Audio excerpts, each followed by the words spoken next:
Perkenalkan, nama saya Fadia Ramadhani Budiman dengan NIM 21234033. Pada video kali ini saya akan membuat sebuah video mengenai penjelasan dua buah materi pada mata kuliah saya, Ilmu Komunikasi. Video ini saya buat untuk memenuhi ujian tengah semester saya pada mata kuliah Ilmu Komunikasi. Oke, materi pertama saya akan mengambil materi yang berjudul proses komunikasi. Nah, langsung saja, pada proses komunikasi ini terdiri dari beberapa proses. Yang pertama adalah proses komunikasi primer. Apa sih proses komunikasi primer? Proses komunikasi primer itu sendiri adalah proses komunikasi di mana penyampaian pesan atau pikiran dari komunikator kepada penerima melalui atau menggunakan lambang-lambang atau simbol-simbol. Dengan kata lain, pesan yang disampaikan oleh komunikator kepada komunikan berisi sebuah lambang-lambang atau simbol-simbol yang menjadi sebuah perantara untuk menyampaikan pesan tersebut. Nah, seperti contohnya simbol-simbol tersebut bisa seperti gerakan, warna, bahasa, dan lain-lain. Selanjutnya, di proses kedua ada proses komunikasi sekunder. Proses komunikasi sekunder ini adalah proses penyampaian pesan dari komunikator kepada orang lain menggunakan alat atau sarana bantu tertentu untuk menyampaikan pesan tersebut agar tersampaikan dengan baik dan benar. Contohnya bisa seperti majalah, radio, telepon, dan lain-lain seperti yang kita kenal pada saat sekarang ini. Nah, selanjutnya ada proses komunikasi efektif. Apa sih proses komunikasi efektif? Proses komunikasi efektif adalah komunikasi yang terjadi apabila suatu yang diberitahukan atau disampaikan komunikator dapat diterima dengan baik serta benar oleh komunikan, sehingga tidak terjadi salah persepsi atau salah tanggapan atau biasa yang disebut dengan miskomunikasi atau kesalahpahaman. Nah, terus di balik proses-proses komunikasi tadi ada yang namanya prinsip dasar komunikasi. Ada 5 prinsip dasar komunikasi. Yang pertama adalah respect. Respect sendiri adalah kita menghormati orang lain, di mana kita memberikan lawan bicara kita untuk waktu untuk menyampaikan apa yang ingin dia sampaikan dan menghormati apa yang dia sampaikan. Kita harus saling menghormati di saat kita berkomunikasi tersebut. Nah, yang kedua ada empati. Empati sendiri adalah di mana kita menunjukkan bagaimana jika kita menempatkan diri kita di posisi orang tersebut ketika berkomunikasi, sehingga kita dapat merasakan apa yang dirasakan oleh orang tersebut dalam penyampaian pesan yang diberikannya. Yang ketiga adalah audible. Audible adalah mendengarkan atau pendengar yang baik. Kita harus mendengarkan apa yang disampaikan oleh orang tersebut atau pesan yang disampaikannya dengan baik dan benar.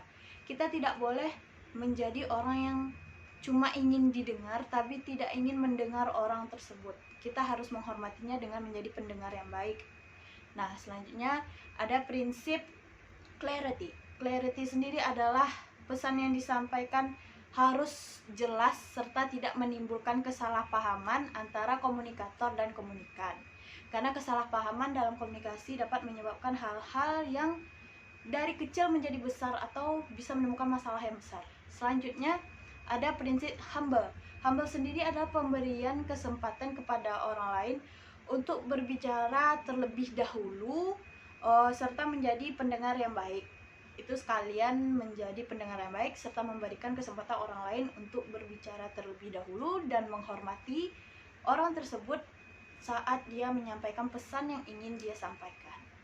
Nah, itu tadi materi pertama, yaitu tentang mengenai proses komunikasi yang terdiri dari 3 proses komunikasi, yaitu proses komunikasi primer, sekunder, dan efektif, serta ada prinsip-prinsip dasar dalam komunikasi yang harus kita ketahui sebelum kita berkomunikasi agar komunikasi kita itu menjadi komunikasi yang baik dan benar serta tidak merugikan orang lain dan tidak menimbulkan kesalahpahaman atau miskomunikasi. Nah, selanjutnya kita akan membahas mengenai prinsip-prinsip komunikasi. Kalau di sebelah tadi adalah prinsip-prinsip dasar, maka di sini kita akan membahas prinsip-prinsip komunikasi. Ada beberapa prinsip. Yang pertama yaitu saya akan menjelaskan secara ringkas saja karena ini banyak sekali materinya. Jadi saya akan mengambil inti-inti dari prinsip-prinsip ini. Yang pertama adalah Komunikasi adalah proses simbolik. Hampir semua pernyataan kita, perilaku kita, ucapan kita tunjukkan dalam berkomunikasi dalam bentuk simbolik atau simbol-simbol. Yang kedua adalah setiap perilaku mempunyai potensi komunikasi. Setiap perilaku mempunyai potensi komunikasi. Tapi namun tidak setiap perilaku mempunyai komunikasi di dalamnya. Tapi setiap komunikasi pasti mempunyai potensi-potensi yang ada di dalamnya. Yang ketiga, ada komunikasi punya dimensi isi dan dimensi hubungan. Gimana sih maksudnya di sini? Dimensi isi secara lain atau secara verbal, sementara hubungan yang berupa sandi secara non-verbal. Selanjutnya ada prinsip komunikan berlangsung dalam berbagai tingkat kesengajaan. Nah, di sini ada komunikasi yang bisa terjadi secara tidak langsung atau respon saja gitu. Maksudnya ada yang disengaja maupun tidak disengaja, atau terjadi begitu saja komunikasi tersebut antara komunikator dan komunikan. Nah, di sini biasanya kita contohnya seperti ketika kita berada di tempat yang baru, kemudian kita tidak mengetahui sesuatu di sana dan kita berusaha untuk mencari tahu, kemudian kita berusaha bertanya kepada orang asing yang mana sebenarnya kita tidak niat berbicara atau berkomunikasi dengan orang tersebut, namun karena keharusan kita menjadi berkomunikasi kepada orang yang tidak kita kenal tersebut. Nah, itu yang dinamakan ketidaksengajaan atau sengajaan gitu.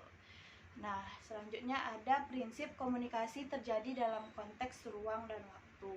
Nah, di sini komunikasi pesan juga bergantung pada konteks fisik dan ruang, waktu, sosial, serta psikologis. Terus ada juga prinsip komunikasi melibatkan prediksi peserta komunikasi. Maksudnya di sini adalah peserta komunikasi semisal sudah memprediksi akan terjadi cekcok antara dua belah pihak, di mana cekcok ini sendiri adalah juga sebuah komunikasi yang tapi komunikasinya mengandung unsur kesalahpahaman atau mengandung sebuah masalah yang menyebabkan komunikasinya menjadi tidak baik, sehingga sebelumnya sudah diprediksi atau sudah dikira-kirakan gitu. Nah, selanjutnya ada prinsip komunikasi bersifat sistematik. Nah, apa sih komunikasi bersifat sistematik?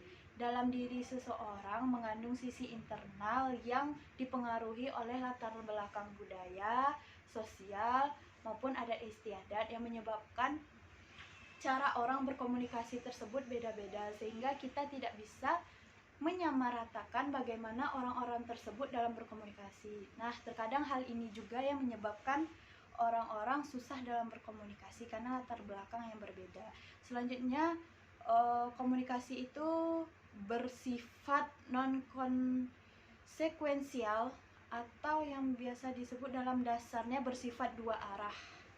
Nah, jadi komunikasi kita itu tuh bersifat dua arah, yang mana jika kita memberikan sebuah pesan, maka pesan tersebut pasti akan diterima dan juga diberikan umpan baliknya kepada kita atau bersifat dua arah. Baik itu secara langsung diberikannya ataupun tidak secara langsung. Nah, selanjutnya ada komunikasi bersifat prosesual, dinamis, dan transaksional. Komunikasi tidak mempunyai awal atau akhir, karena komunikasi ini tidak ada habisnya. Karena setiap kehidupan kita pasti mengandung sebuah komunikasi, baik itu yang disengaja ataupun tidak disengaja. Komunikasi tidak memiliki awal, tidak memiliki akhir. Kalaupun memiliki awal, pasti tidak akan memiliki akhir, karena sepanjang hidup kita akan berkomunikasi, entah bagaimanapun itu caranya, kita akan berkomunikasi. Nah, selanjutnya ada prinsip komunikasi bersifat irreversible. Setiap orang melakukan proses komunikasi tidak dapat mengontrol sedemikian rupa terhadap efek yang ditimbulkan. Nah, terkadang ada orang-orang yang berbicara atau berkomunikasi tidak berpikir dahulu apa dampak pesan atau yang disampaikannya oleh si penerima atau kepada diri dia sendiri. Tidak selalu orang-orang bisa mempertimbangkan efek atau dampak dari komunikasi yang dia sampaikan atau pesan yang dia sampaikan. Makanya dari sini sering menimbulkan kesalahpahaman. Jadi itu pentingnya mengapa kita harus menghindari miskomunikasi untuk menimbulkan masalah, dan harus berpikir terlebih dahulu sebelum kita berbicara atau berkomunikasi atau menyampaikan pesan kepada orang lain. Selanjutnya, prinsip yang terakhir adalah komunikasi bukan sarana untuk menyelesaikan berbagai masalah. Tidak semua masalah bisa diselesaikan dengan komunikasi.